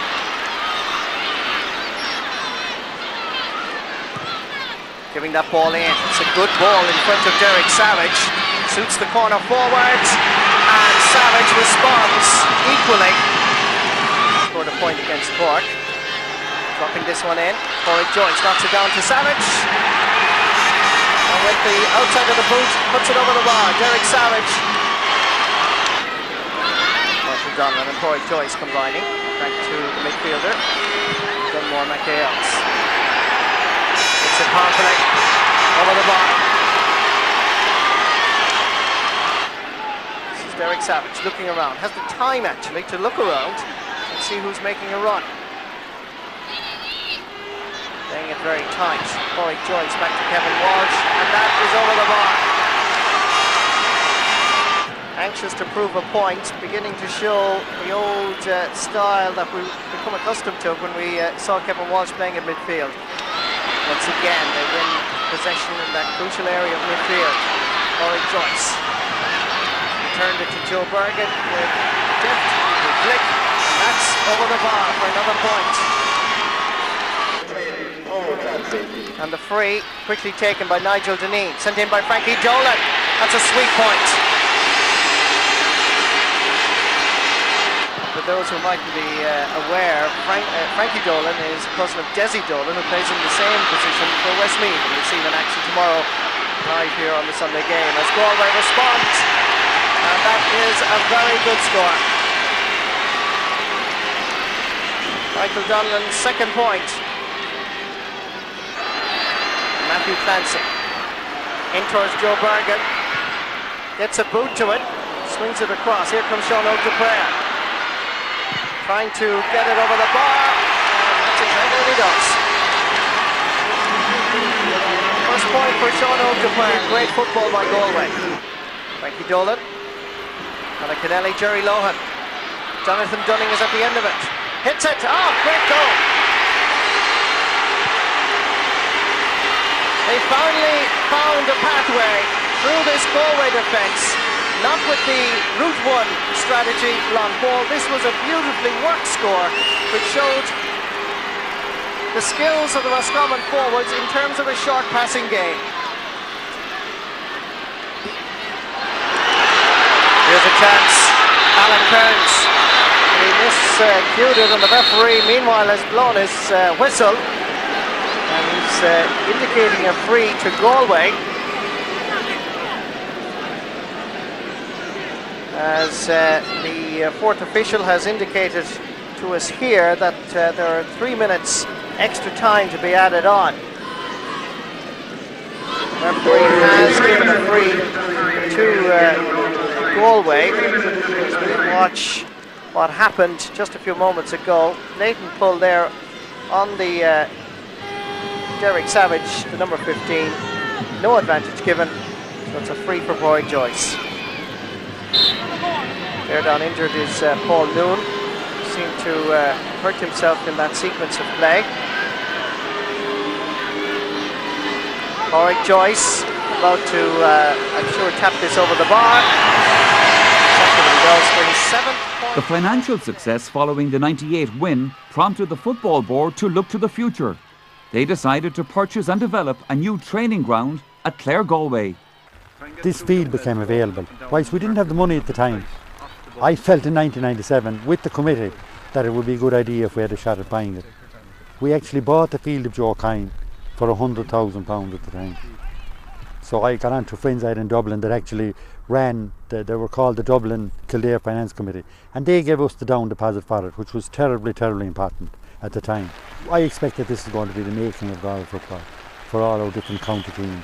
We think it's a very important facility, and I would like to thank the board that helped us that had the courage to come along with me and buy it as well. But I have to say I'm lucky with the board we have. They're foreseeing, and that's very important. A major underage coaching scheme for the promotion of football throughout the county was also introduced. Bobby Joes, won the Grand National that year, and there was great hype and all that carry on. And I was on to the Burks in England, and they are marvellous followers of GA, no better than Montpellier. And they decided that they would help with this scheme, this underage scheme. They felt that this would be a good name for it, call it the Bobby Joe scheme, because he was a winner too.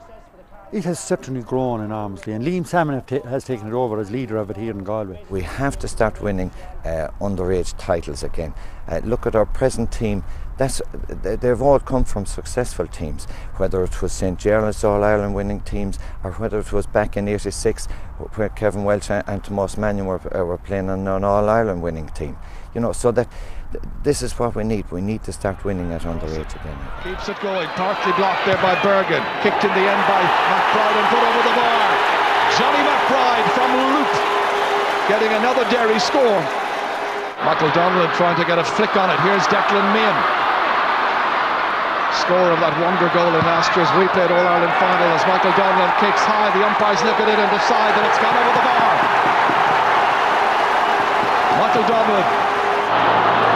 Familiar burst there by Cohill, but he's left it behind, and Kevin Walsh fists it out here as far as Michael Donlan. In pursuit over there was Kieran McNally. Galway still retaining possession. Kearns inside towards Savage. Derek Savage trying to make sure this time, and he does. It's over the bar. Hit into Kevin Walsh. Powerful footballer, and that is a fine kick. It's over the bar. Both midfielders now for Galway have scored, and the teams are level for the first time. It's Paul McFlynn there, outnumbered, 3 against 1. Bergen playing it forward to Tommy Joyce. Here's an opportunity to tie it up. His marker throughout the game has been Gareth Bradley. The kick is by Joe Bergen, and now it is level.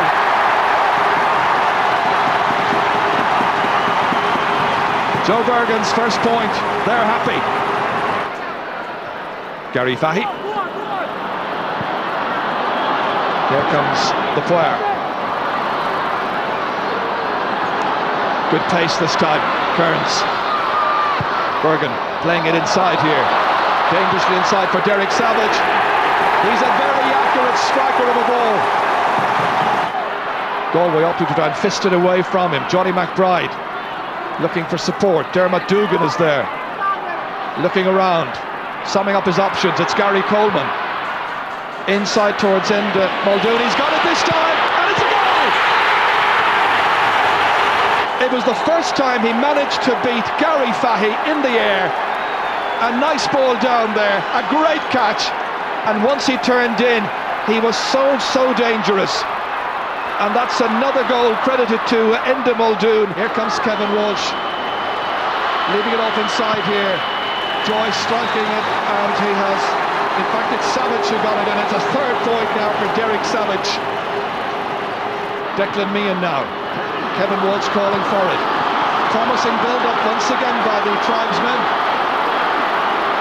Again, another good run through here. Tommy Joyce laying it back.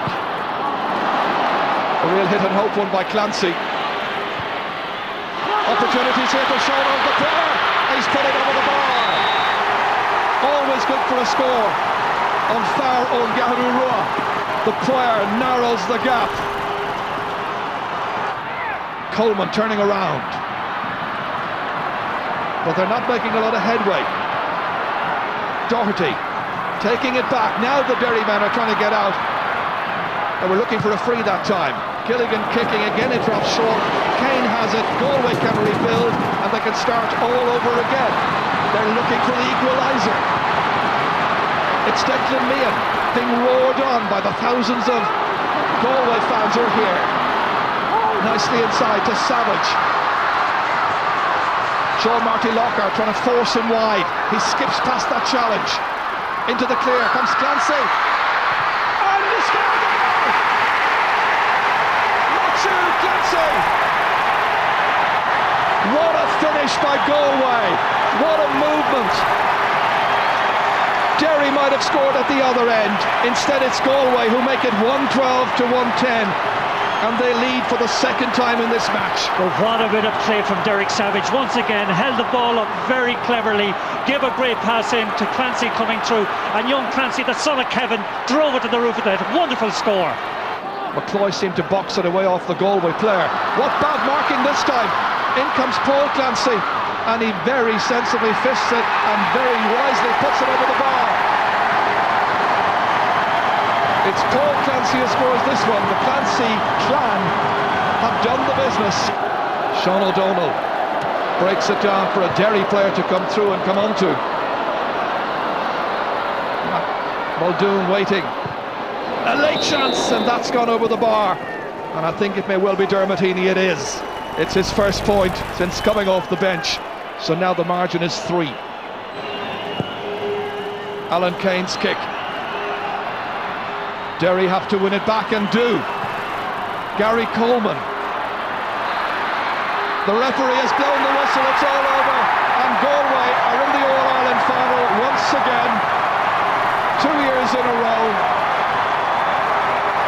It's been a great comeback, winning in the end by 3 points, but trailing by 5 at one stage in the second half. That's a turnaround of 8 points. It does Galway great credit to fight back, to show their strength. I suppose looking back on it, it was a great move, but at the time I suppose John Dibble got injured and we were looking for number 6, and I wasn't too happy in that full back line, so I suppose I was tried at number 6 and it worked out well, you know. we made our executive train available. Now this is a luxury train which has usually used for corporate occasions, and we made it available on the Saturday, and I think while I don't want to claim credit, I think the journey up on Saturday was one of the most calming journeys I've ever seen of any group. The team were very relaxed in lounge seating on the train, and they certainly seemed to be in the right frame of mind for Sunday. It helps from his point of view to make sure that the team are tucked away carefully. They have their own private dining room, they have their own section of bedrooms, and they're away from everybody, and that's exactly what he wants. I think the added attraction is our magnificent leisure centre here. Our 18-hole golf course, which was designed by another great Galway man, Christy O'Connor, and our new executive 18-hole golf course that just opened last July here. All this is a huge contribution to what sporting people want, which makes the whole thing work for them. They're not just tucked away in a hotel. They can go over to the swimming pool, they can use the fitness centre, and they can go on to the driving range, and we have our own City West helicopters here that will take them in and out to the city if they wish, or anywhere else for that matter.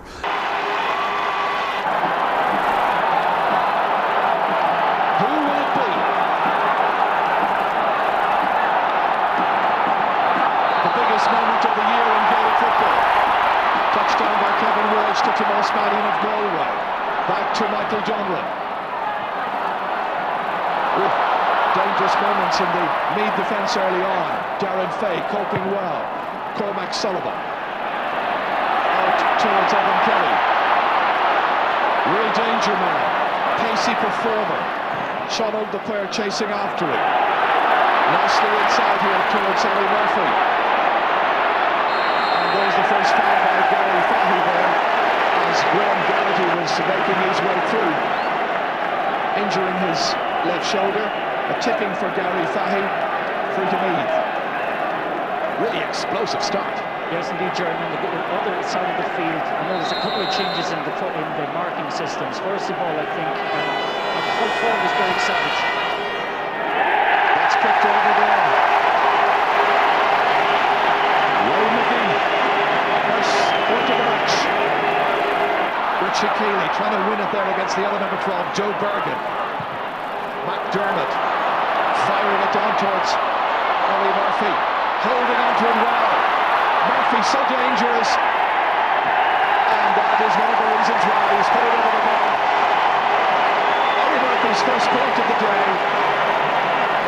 and Joe Bergen. Joe, whose uncle Jack from Tipperary, of course, was one of the selectors for Tip 2 weeks ago in the hurling final. Nicely in here to Graham Garrity. Getting there ahead of Gary Fahy. Held up beautifully, John McDermott. And he has put it over the bar. Referee stuck it over Riley a little bit. Michael Riley trying to get that ball away from danger. Ferrell Joyce winning it back. Here's John Fallon. On the left ball, he puts it beautifully over the bar.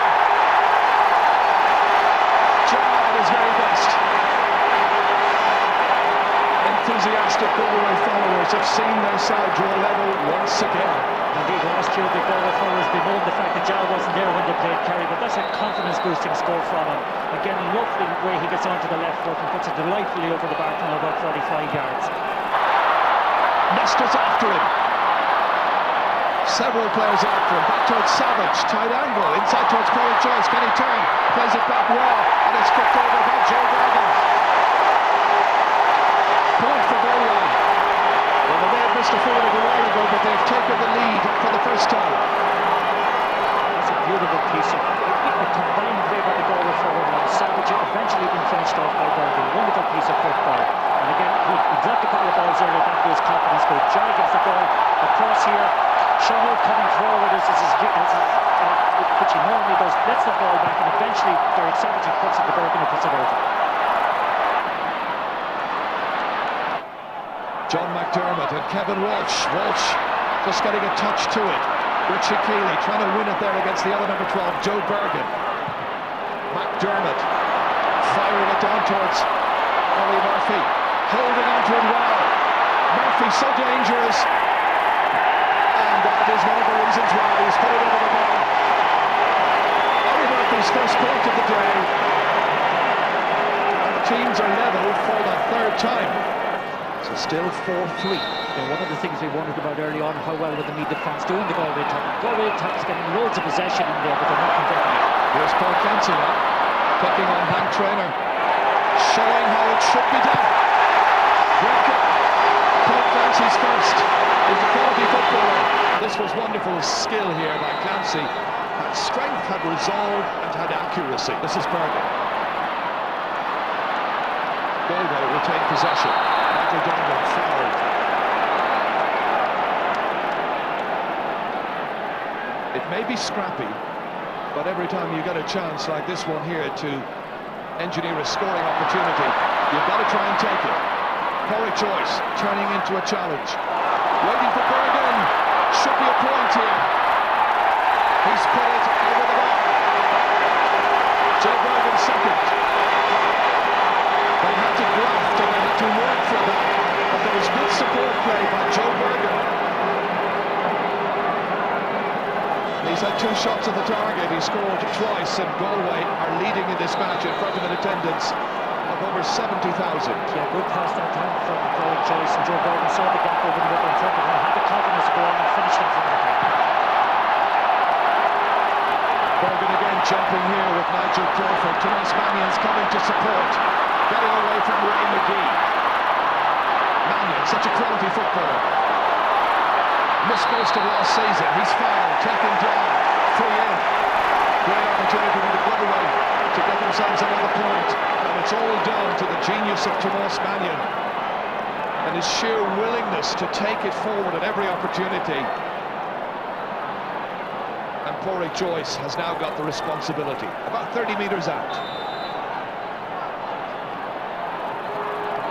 He should get this one. This to put 2 points between the teams.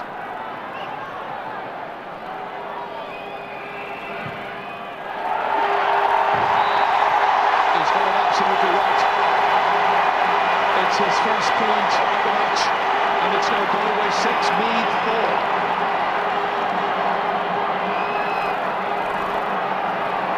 John O'Mahony, I'm sure, quietly pleased alongside Pete Warren and Stephen Joyce over there. Pete on the right. Selectors, when they last won the title, are they to do it again? Early stages. We've got about 3 minutes or thereabouts to half-time, and there'll be 1 extra minute to be played. Evan Kelly, second time of asking, feeding it inside towards Nigel Crawford, looking for space. Galway funneling back men. Ray McGee kicking, and Ray McGee has driven it high and over the bar. Declan Meehan got to skip away from the attentions over there of Richie Keeley. Donald Curtis breaking it down. Ja Fallon trying to keep possession. It's with Bergen. That's a decent ball. In for Porrick Joyce, getting inside Darren Fay. Here's a goal chance, and he has put it over the bar. Puts his hands to his head straight away because he knows it should have been under. That's a huge blow to Meath, actually, if Ollie Murphy's gone off. He must have injured something very badly if he's been forced to take a complete break from the game. He has to be injured. You wouldn't take him off at an All-Ireland final. He's such a valuable forward. So too is Derek Savage. Good work by Mark O'Reilly. Donald playing it inside for Porrick Joyce. Good steadying effect here by Joyce.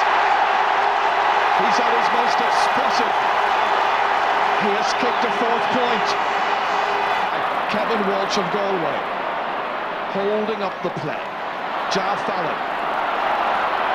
Back to Walsh. Good ball to Porrick Joyce. It's a clever ball. It was right in front of him. Gave him a decent chance. This on his right side. And he has kicked this one. And he's put it over. 6 points for Joyce. Showing that he's equally accomplished on his right-hand side. Well, I think it was the quality of the passing that made it all happen. Yes, a quick, crisp pass from Kevin Walsh into Porrick Joyce, who incidentally has been marked by Mark Riley, which surprises me.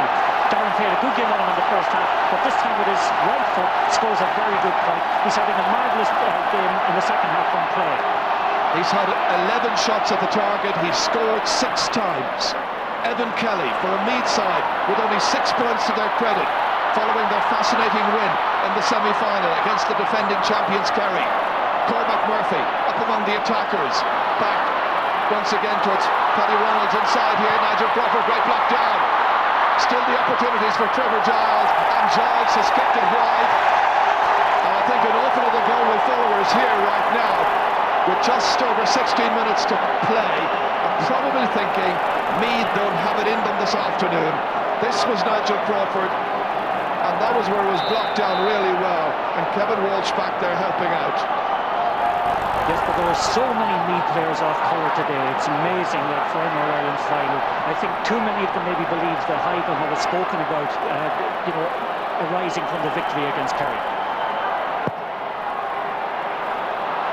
Cormac Murphy challenging for this one.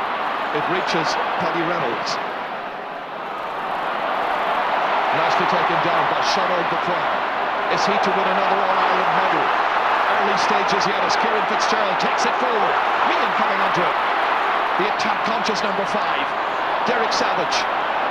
Plenty of players waiting for it to come their way. Porrick Joyce again on his right-hand side by Reynolds this time, by John McDermott, and over the bar. It's an excellent spell for Galway. And Porrick Joyce is coming good in the second half. A little tentative in the first. He's finding his confidence, he's finding the target. And he's found his best form. It's 12 points to 7. Yes, a lovely piece of interplay again, and a great finish with his right foot by Porrick Joyce, having a super second half. Graham Geraghty. Remember, it's a Meath team missing the injured Ollie Murphy. Into Paddy Reynolds. Knocking it in well. And that is kicked over the bar by the substitute, John Cullinan. His first chance, his first score. It's a vital one. It means there are only 4 between them. And we've talked so often in the build-up to this, in many discussion places everywhere and anywhere, about Meath's capacity to get goals. This man got a goal the last day. Today, it's a point.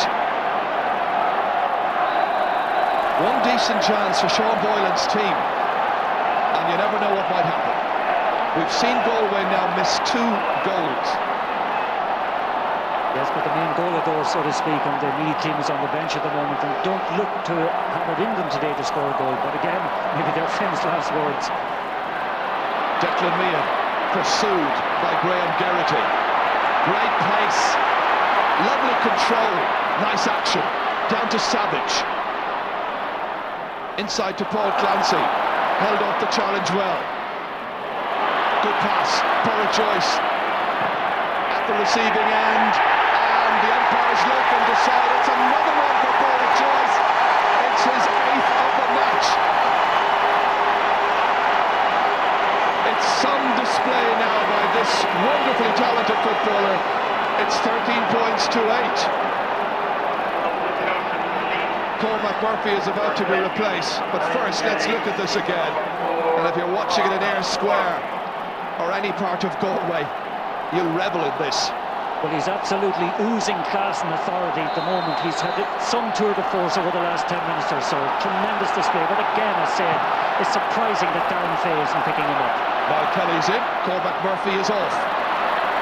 Wasn't necessarily Cormac Murphy's type of game. Tommy Joyce just went everywhere and anywhere, barring to the dressing rooms. It's won back by Paddy Reynolds. He'll have been disappointed enough not to have started this match. Good ball down. Here it comes again. John McDermott's around, and the referee's giving a penalty. It's a penalty to Meath. Kevin Walsh being spoken to by the referee, and Michael Collins was emphatic. Yes, that was a very cheeky and perceptive pass by Graham Geraghty. into John McDermott that time, and probably he made the most of it in earning the penalty, but I think it was a correct decision by the referee. The point is, Meath have so many leaders, they've only got a short amount of time to go, about 12 minutes, but they're well capable. Trevor Giles is going to kick this. Crucial. 5 points between the teams. Maximum concentration. Against him, Alan Kane.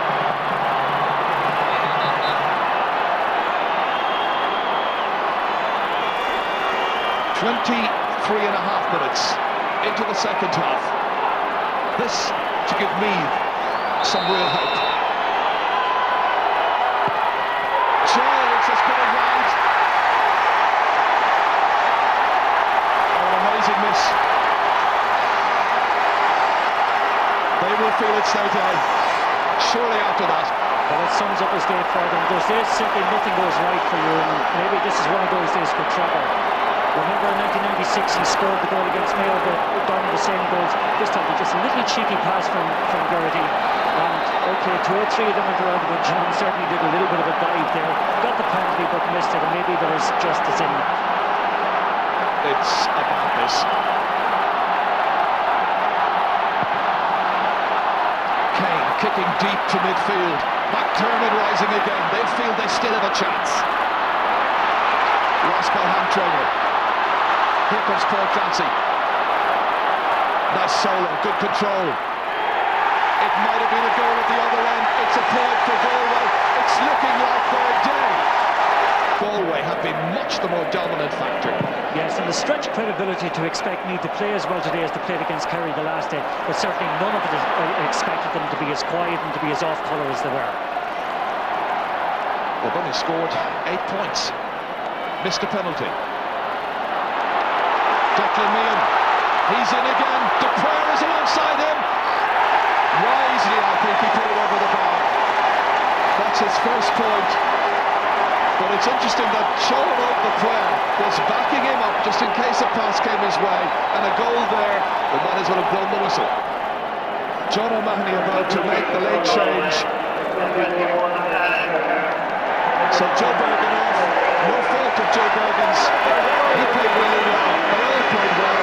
In fact, you can take off anybody right now. Well, indeed, it's nice to see a bit of sentiment in sport, and I'm delighted John O'Mahony gave Alan Cairns a run here, because he'd been so effective for them in so many games during the summer. That was great that he got on the field for an All-Ireland final to win his All-Ireland medal. Kieran Colmer is coming on as well, and Tommy Joyce going off. They have it won. Only a matter of seconds now. Michael Donlan breaking it down.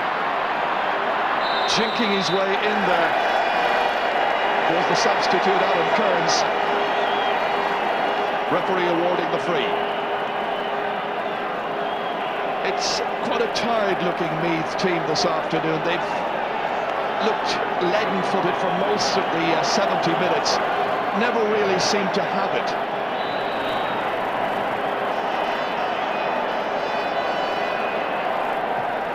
Boric Joyce, it's only shooting practice at this stage. He has kicked 10 points in this All-Ireland football final. It is all over, and Galway are the Bank of Ireland All-Ireland football champions for 2001.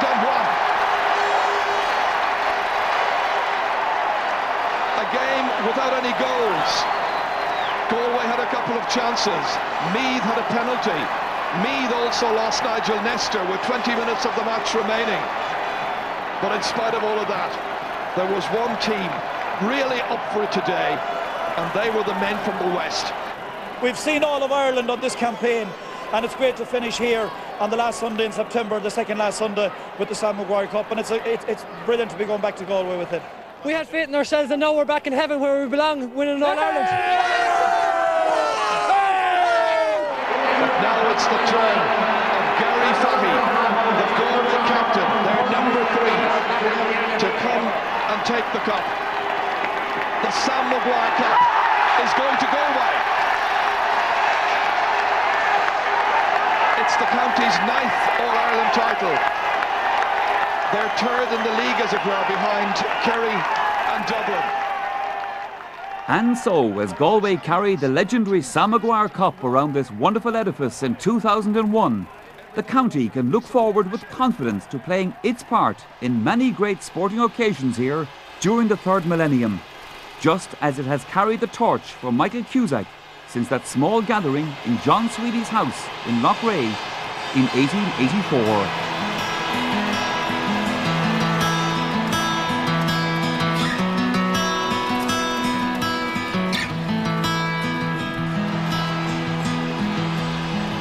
Dreamt I'd wear the jersey on All-Ireland final day. Stand out there in Croke Park with the mighty part to play. We'd come out of the tunnel to a great big Galway roar. We'd have our picture taken and head down to the goal. And we'd line up with the captain and march behind the band. And when they played the anthem, we'd face the flag above the stand. 'Cause me heart is in maroon and white. I'll stick with what I know. It's maroon and white forever, no matter where I go.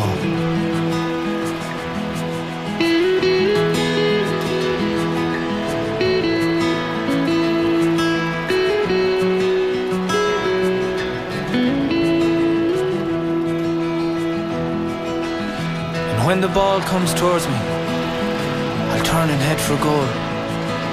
I'll stick it in the corner like a bullet, hard and low. And I dreamt I'd hold the medal, so precious in my hand, with the people all around me and the ghosts up in the stand.